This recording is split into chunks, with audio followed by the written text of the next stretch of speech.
Since its introduction for the 2016 model year, the Mercedes-AMG GT has been steadily accumulating variants. First there was the GTS, then came the base GT, then the GTR, then the Roadster, and finally a GT C, available in both coupe and roadster trim levels. While on paper they're clearly differentiated, when looking at the stats, you can also see that they're seemingly not that different. So is there really a discernible difference between them in reality? After driving the range in Germany, we can comfortably say yes.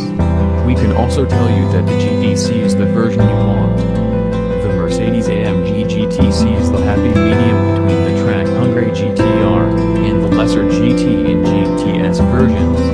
This is clear even just by looking at the car.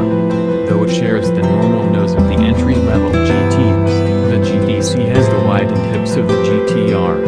The rear bumper is unique to the GT C, since it features extra vents like those on the GTR, but not a full diffuser and center exhaust.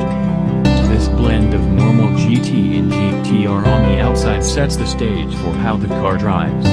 Under the hood is the familiar twin-turbocharged 4.0-liter V8 used across the GT line. The GT C takes advantage of the GTR's bigger turbochargers to make 550 horsepower and 502 pound-feet of torque. That's nearly 80 more horsepower than the regular GT, and about 35 more than the GTS. It only makes for a difference of 0.2 of a second to get to 60 miles per hour between the normal GT and the GT C, but it's absolutely a difference you can feel, both for better and for worse.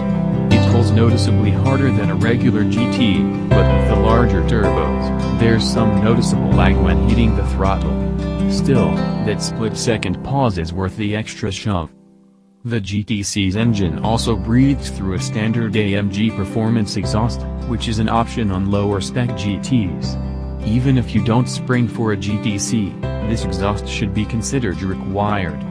The simple fact of the matter is that the 4.0-liter Mercedes V8 isn't as charismatic as, say, the supercharged V8 in the F-Type SVR, or the flat-plane crank-equipped Shelby GT 350.